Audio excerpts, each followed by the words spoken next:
And this is why you shouldn't get a house, part 1.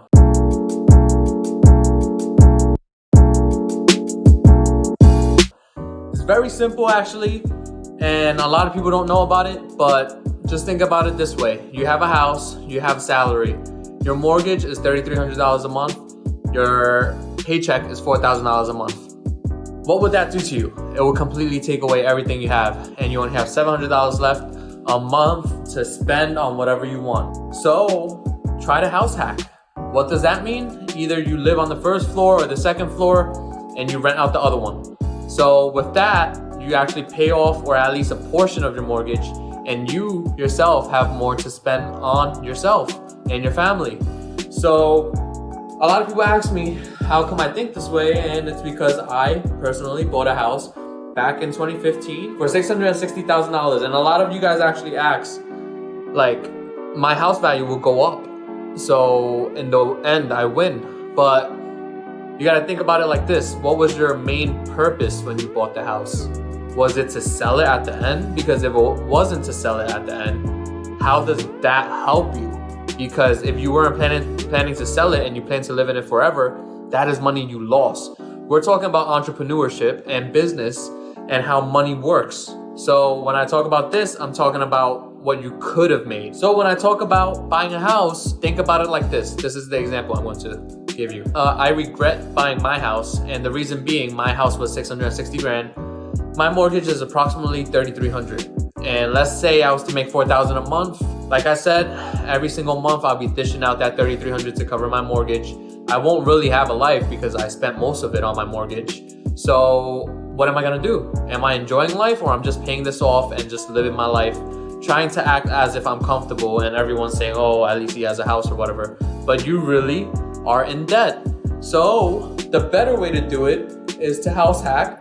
And by doing, or not even actually, let me explain to you this. Let's say you were to buy a house and your mortgage is $3,300 a month, right? My neighbor actually rents out his place for $2,500 per floor. So each month that's equivalent to around $5,000, excluding the basement and the attic.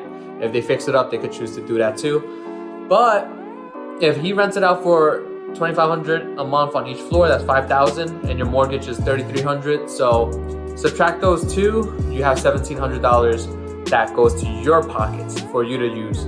With that $1,700, you could do whatever you want. You could decide to spend it on another place, rent another place, or go back home and live with your family, and you pocket that $1,700 if you want. So one, you're creating an asset for yourself. Your net worth is actually appreciating while that house is getting paid off. And at the same time, you're not living poorly. You actually have money to spend on other things.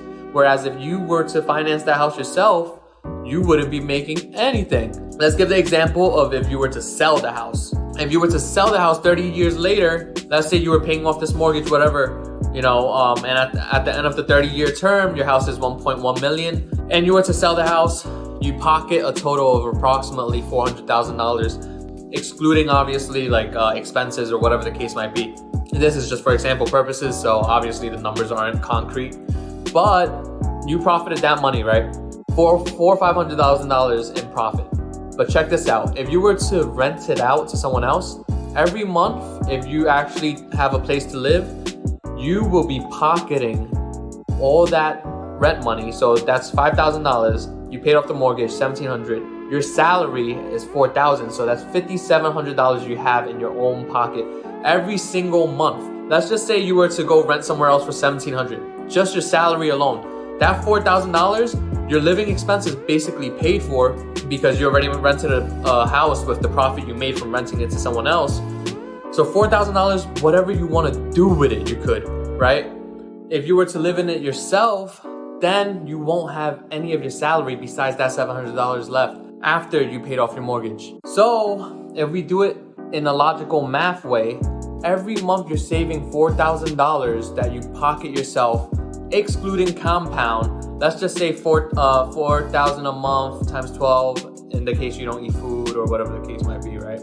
But this is just for example, and it's very simple calculations that you could do on your own if you have any sort of logical mindset. But check this out. So $4,000 a month, you times that by 12, that's 48,000 times 10. So yeah, 48,000. So 480 times 3. That'll be 96. Let's just say approximately 1.4 mil. Do the math yourself.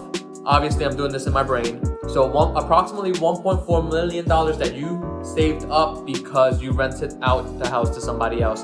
And that's after also paying your rent for somewhere else for you to live in. While that house is making your net worth grow, and also you're compounding that $1.4 million at the end of that 30 years.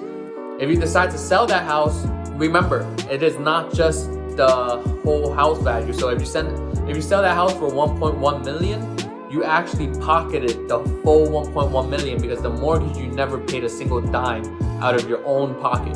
So 1.4 million plus that $1 million in profit approximately, you basically made 2.4 million, excluding compounding. So that math is super simple. The difference between the two is a total of $2 million minimum, excluding compounding within those 30 years. So that is why if you don't have money, do not buy a house. Obviously, everyone has different goals in life. So if you have money, or if you choose to buy a house because you're just trying to live your life out in whatever way, then it is up to you. But we're talking about making money work for you. And that is why you shouldn't buy a house.